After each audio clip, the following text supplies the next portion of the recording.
Assalamu alaikum. Dear student, welcome you. Learning Management System, Superior Group of Colleges. जैसा कि आप जानते हैं, my name is Mohammad Zaheer Iqbal, Faculty Biology, Head Office. आज का हमारा होमियोस्टेसिस चैप्टर 15 का लेक्चर नंबर 4 है.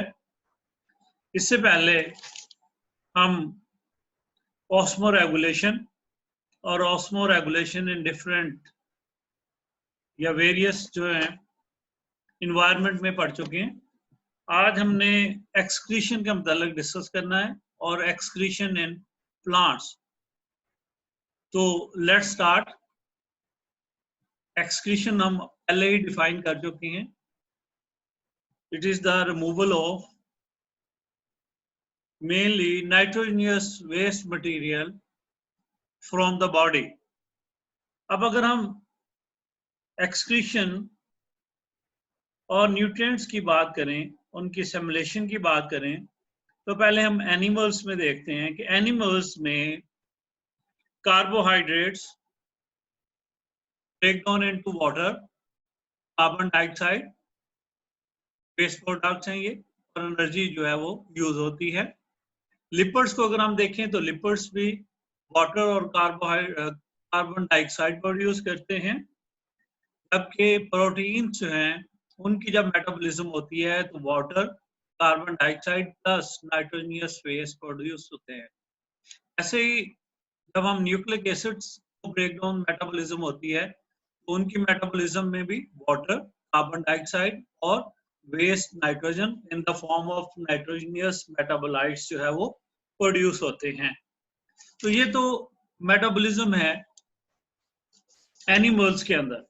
अगर हम एनिमल्स को देखें तो एनिमल्स जो कि डिफरेंट इन्वायरमेंट्स के अंदर रहते हैं उनमें ये वेस्ट प्रोडक्ट्स बनते हैं.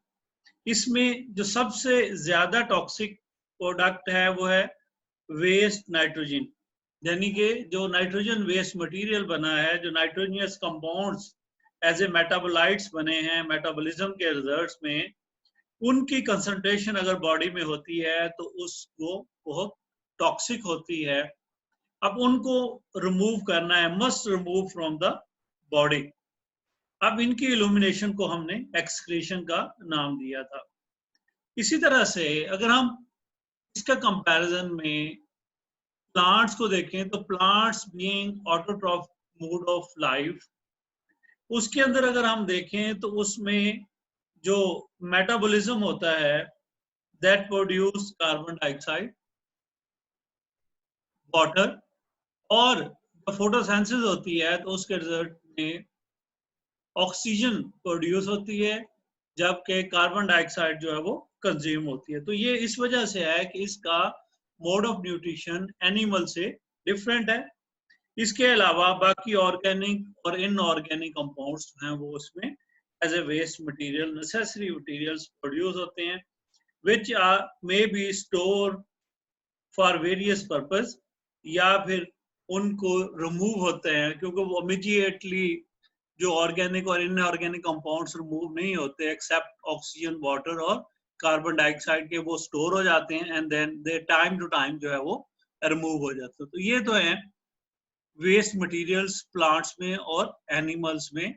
और फिर एक्सक्रीशन की डेफिनेशन कि elimination of wasteful metabolites mainly of the nitrogen nature या कंपाउंड्स. अब हम अगला सवाल जो कि मोस्ट इंपॉर्टेंट क्वेश्चन है इस चैप्टर का, एक्सक्रीशन इन प्लांट, तकरीबन तमाम बोर्ड्स में कंटिन्यूसली ये क्वेश्चन जो है एक्सटेंसिव क्वेश्चन के तौर पे आता है, इसलिए ये बहुत ही इंपॉर्टेंट क्वेश्चन है इस चैप्टर का. और अगर आप पास पेपर्स देखें तो आपको अंदाजा होगा कि ये कितना इंपॉर्टेंट क्वेश्चन है. उसके साथ साथ इसमें दो इंपॉर्टेंट किस्म के शॉर्ट क्वेश्चंस हैं जो कि इसके अंदर प्रेजेंट, तो इस लिहाज से ये बहुत ही इंपॉर्टेंट है. अगर जैसे अभी हमने बात की कि प्लांट जो हैं क्योंकि वो लिविंग हैं, तो हमें पता है कि ऑल लिविंग थिंग्स जो हैं दे मस्ट रिमूव या एक्सक्रीट, उनके अंदर से एक्सक्रीशन जो है वेस्ट मटेरियल की वो जरूरी है। अब प्लांट जो हैं उनमें, क्योंकि अभी हमने बात की कि उनके अंदर फोटोसिंथेसिस होती है, ऑटोट्रॉफ हैं, तो फोटोसिंथेसिस के रिजल्ट में जो वेस्ट प्रोड्यूस होती है गैस वो है ऑक्सीजन। जबकि जब रेस्पिरेशन करते हैं यानी कि रात के टाइम में जब वो फोटोसिंथेसिस नहीं कर रहे होते, उनमें रेस्पिरेशन हो रही होती है, तो उस वक्त carbon dioxide as waste product produce हो रही होती है। तो ये वे जो है ये डिफरेंट है, क्योंकि प्लांट और एनिमल की लाइफ का डिफरेंस है। इन दोनों को जो प्रोसेस हैं, जैसे फोटोसिंथेसिस है और उसके साथ साथ रेस्पिरेशन है, दोनों में water as a by product produce होता है। यानी कि वाटर, चाहे वो फोटोसिंथेसिस है या रेस्पिरेशन, दोनों की इक्वेशन में एज ए प्रोडक्ट जरूर प्रेजेंट होता है, लेकिन गैसेस का डिफरेंस है। अब प्लांट्स में एट अ टाइम इनकी इल्यूमिनेशन होनी है, तो फर्स्ट ऑफ ऑल इनके इल्यूमिनेशन के लिए यानी कि ऑक्सीजन एट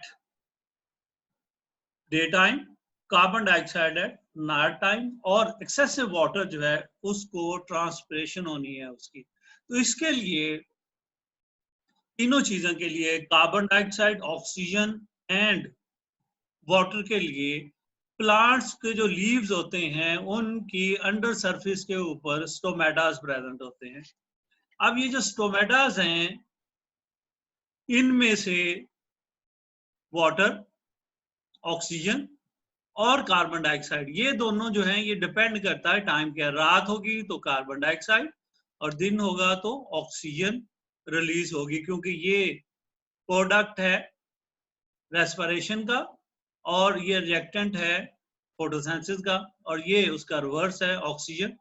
रेस्पिरेशन में ऑक्सीजन यूज होती है और फोटोसिंथेसिस में ये प्रोड्यूस होती है। तो दिन के टाइम में ये ऑक्सीजन रिलीज करेंगे और रात के टाइम में ये कार्बन डाइऑक्साइड, और इस तरह से वाटर जो है वो दिन को भी और रात को दोनों टाइम में ये रिलीज होता है, जो कि ट्रांसपिरेशन में। तो फर्स्ट जो वो मैकेनिज्म है इसमें, जो ऑर्गन इन्वॉल्व, वो जो स्ट्रक्चर इन्वॉल्व है वो है लीफ। लीफ में से अमूमन स्टोमेटा प्रेजेंट होते हैं, और जो हर्बेशियस प्लांट्स हैं उनके स्टेम में स्टोमेटा प्रेजेंट होते हैं, जहां से ये गैसेस और वाटर जो है वो रिमूव होता है।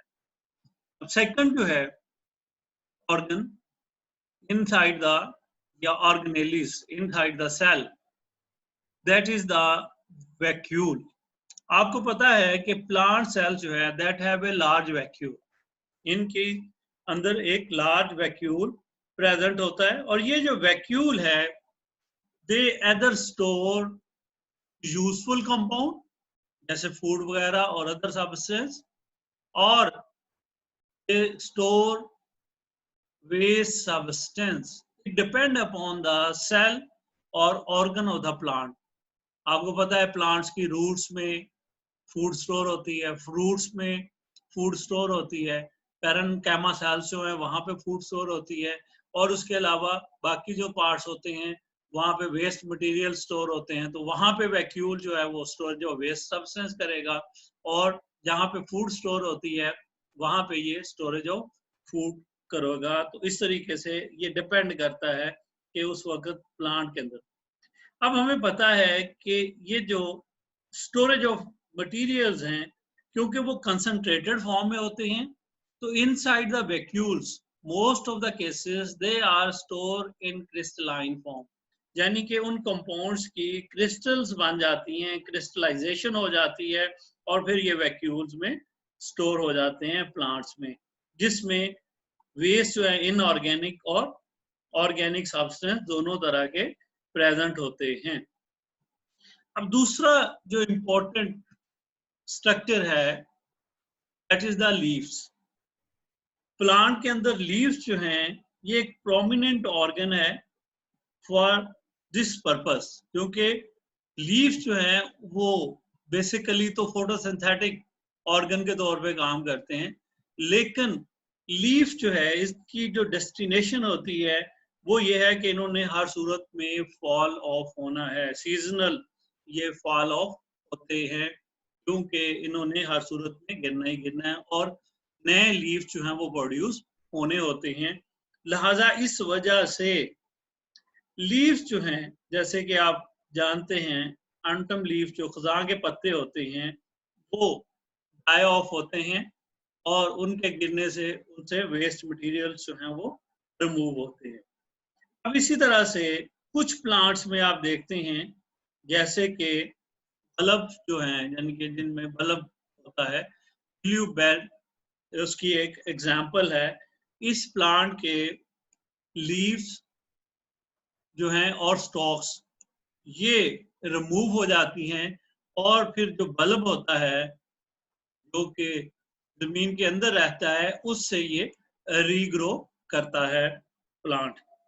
इसी तरह से जो प्लांट्स हैं अदर देन दिस टाइप, वो उनमें अंटम लीफ जो है यानी कि खजां के जो पत्ते होते हैं वो येलोइंग हो जाती है उनकी, they change their colour from green to the other, और इस तरीके से ये चेंज ऑफ कलर जो है ये basically that is due to the accumulation of waste material, क्योंकि ये जो इनका कलर चेंज होना है वो इस वजह से है कि जो वेस्ट मटेरियल्स हैं, जो वेस्ट नाइट्रोजनियस कंपाउंड्स हैं inorganic organic, they are gradually store inside the leaf, और उन पिगमेंट्स की वजह से जो उन वेस्ट मटेरियल्स के अंदर होते हैं इनका कलर जो है वो ग्रीन से चेंज हो जाता है, जो कि येलो कलर का हो जाता है।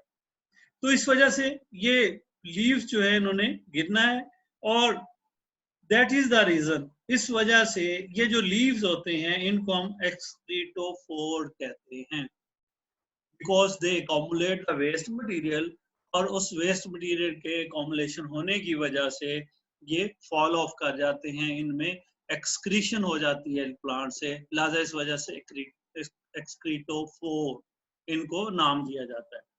अब जो गार्डनर्स हैं, जो माली लोग हैं, वो ये समझते हैं कि they are the rich source of nutrient, क्योंकि इनमें वेस्ट मटेरियल्स जो है वो स्टोर हुआ है, और वो वेस्ट मटेरियल बेसिकली न्यूट्रिएंट्स हैं जो कि एक्सेसिव अमाउंट में प्लांट्स के अंदर प्रेजेंट थे, and they are the raw material, raw minerals, source of mineral for the new plants. अगर ये जमीन के अंदर इनको हम दबा दें तो उस सूरत में इसके अंदर जब ये डिकम्पोज होंगे तो इसके अंदर जो न्यूट्रिएंट्स हैं वो नए प्लांट्स के लिए, नए सीड्स के लिए as a source of minerals जो हैं वो यूज होते हैं। तो इसलिए गार्डनर्स जो हैं वो इनको बहुत इंपॉर्टेंट समझते हैं।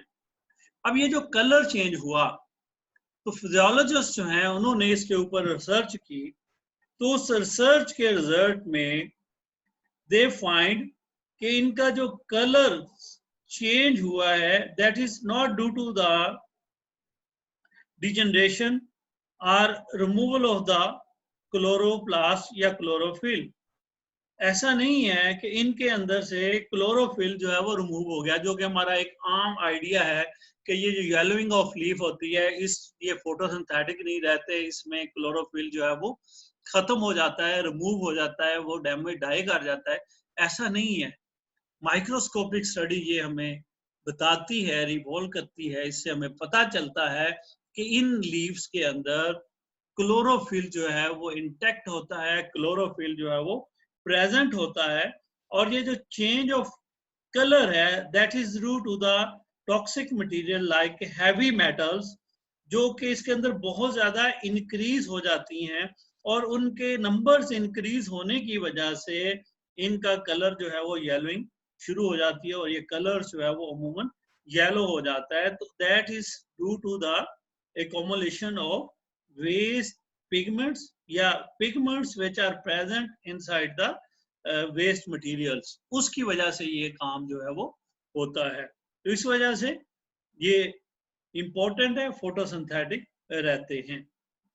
इसी तरह से समटाइम कुछ प्लांट्स में हम देखते हैं कि ये जो वेस्ट मटेरियल्स हैं they are stored inside their या inside the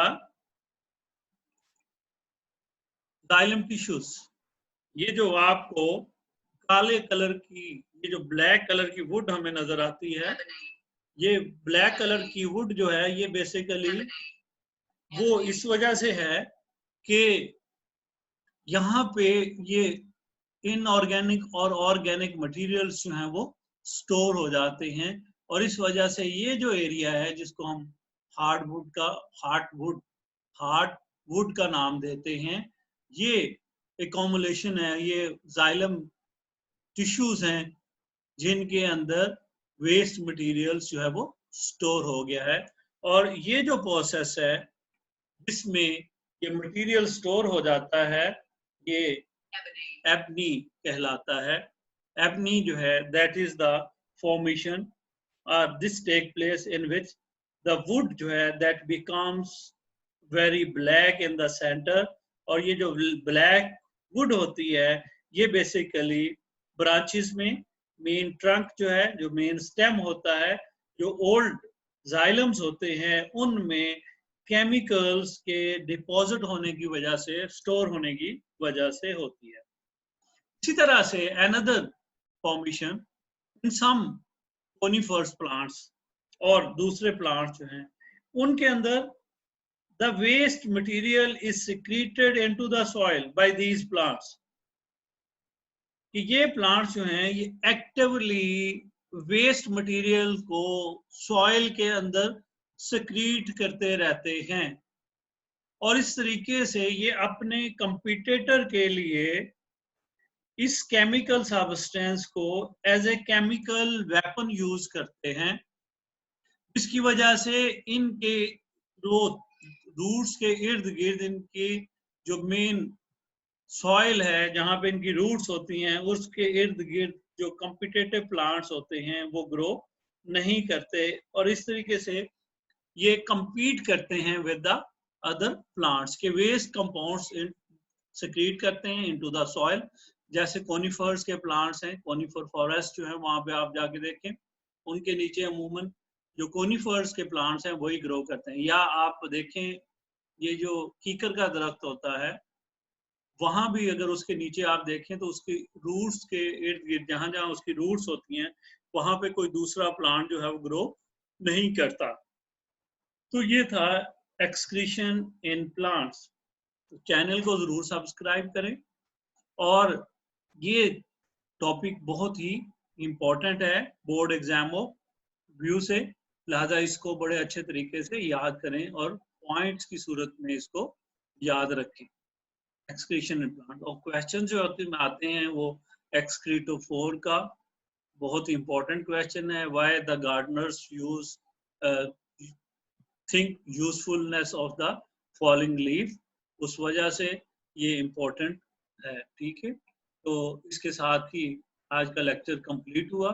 उम्मीद है आपने इसको बड़ा इंटरेस्टिंगली सुना होगा और उसको याद भी करेंगे। तो मे अल्लाह ब्लेस यू विद सक्सेस। तो साइनिंग ऑफ मेरी तरफ से आपको अल्लाह